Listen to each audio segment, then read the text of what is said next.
Um estudo indicou que mais de 36% dos pacientes diagnosticados com doença celíaca haviam recebido o diagnóstico de síndrome do intestino irritável previamente.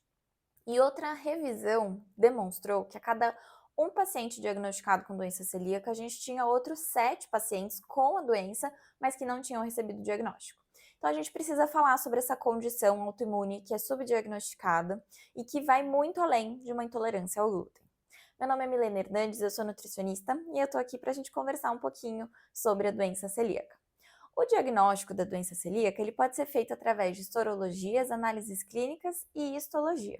Os exames sorológicos mais sensíveis e mais específicos para essa questão são os anticorpos anti-endomísio e os anticorpos antitransglutaminase.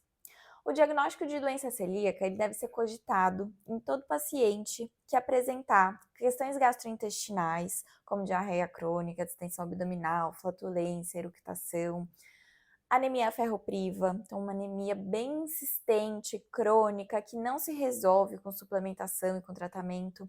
Questões ósseas também, como osteoporose, osteoartrite, principalmente as de início precoce. Elevação de transaminases, os familiares de primeiro e segundo grau de pacientes que já têm a doença celíaca investigados, síndrome do intestino irritável, hipocalcemia, deficiência de ácido fólico também. Então, a gente tem que analisar todas essas condições que também podem ser causados, esses sintomas também podem ser causados por outras condições, mas aquele sintoma insistente que não tá, que você não consegue achar a causa, que você está investigando e não consegue achar o porquê que aquele paciente está apresentando aquilo, talvez seja interessante você rastrear a doença celíaca, você fazer os exames, começar, né, iniciar os exames de diagnóstico da doença celíaca. As sorologias são um bom começo, porque é um exame pouco invasivo e que é um exame de sangue bem simples, né? E a partir daí, se o anticorpo vier positivo, você pode encaminhar para um profissional que vai fazer o diagnóstico através da biópsia do duodenal. Também é possível fazer uma investigação genética, onde vão ser identificados os alelos HLA-DQ2 e HLA-DQ8. Esses alelos, eles estão presentes em quase 100% das pessoas com doença celíaca.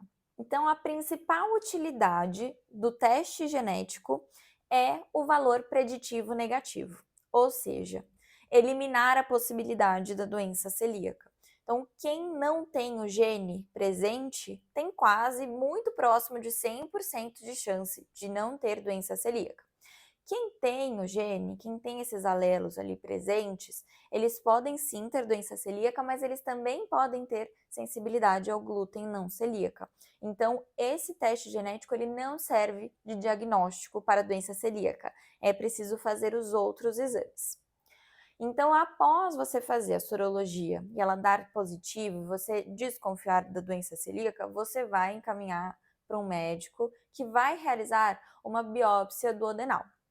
Essa biópsia, hoje em dia, ela é considerada padrão ouro para diagnóstico de doença celíaca, então é necessário fazer a biópsia para fazer o diagnóstico.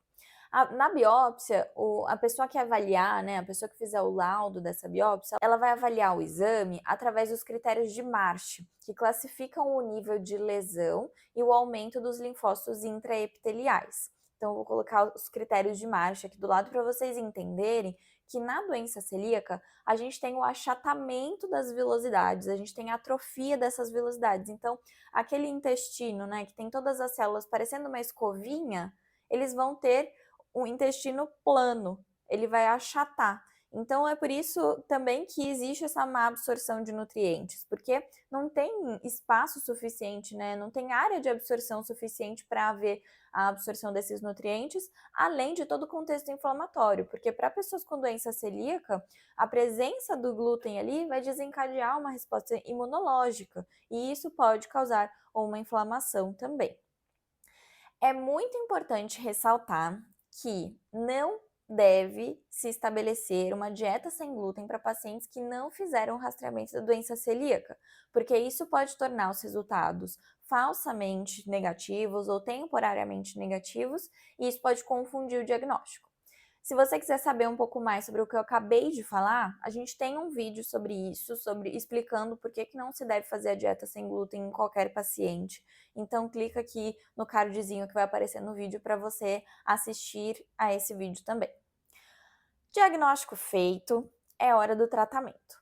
Esse tratamento ele pode contar com algumas estratégias para a recuperação das velocidades intestinais, para a recuperação da mucosa intestinal, porque pode haver uma permeabilidade, né, para tratamento desses sintomas que o seu paciente apresentar, que podem ser vários, então o tratamento precisa envolver também tratar esses sintomas, mas acima de tudo, a gente vai tratar a causa. Então, a causa dos sintomas da doença celíaca, eles vão ser o contato dessa pessoa com glúten. Então, a gente vai ter que excluir completamente o glúten da dieta desse paciente. Ele vai seguir uma dieta livre de glúten, que consiste em excluir os alimentos fonte de glúten, que são o trigo, o centeio e a cevada, além de excluir todos os alimentos que têm uma possível contaminação cruzada com o glúten. E isso envolve tanto cozinhas quanto indústrias e também as plantações. Então, a aveia, por exemplo, ela é cultivada ao lado do trigo e isso pode já contaminar essa aveia na hora da plantação.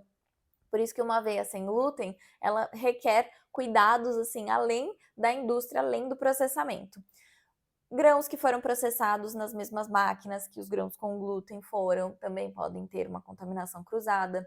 Ou alimentos preparados em cozinhas que não são livres de glúten, em bancadas, em fogão, em forno, porque o glúten acaba tendo partículas tão pequenininhas que elas ficam presas nesses ambientes, nesses lugares. Por isso que é muito importante que esse paciente com a doença celíaca, ele tenha muito cuidado mesmo com a alimentação dele. Então, é muito possível que ele tenha que se adaptar, ele tenha que comer antes de sair de casa, se ele for sair, ele tenha que se preparar quando ele for para eventos.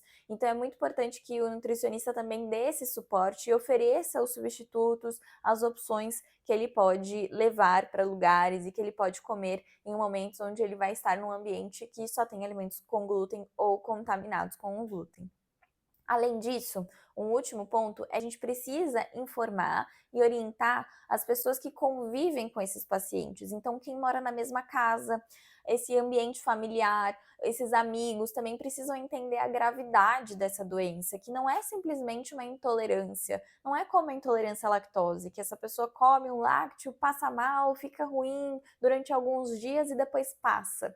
É uma doença autoimune, então é algo realmente mais grave e que essa pessoa não pode entrar em contato com glúten de jeito nenhum, que não é frescura. Muita gente olha para a doença celíaca, olha para esse ato, né, de evitar o glúten como uma frescura e a gente tem que educar essas pessoas também que estão em volta desse paciente para que ele não seja visto dessa forma e que ele se sinta parte, né, dos momentos familiares, dos momentos entre amigos em que ele está.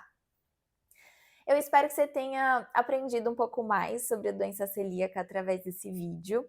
Se você gostou, curte, compartilha, se inscreve aqui no canal e a gente se vê no próximo.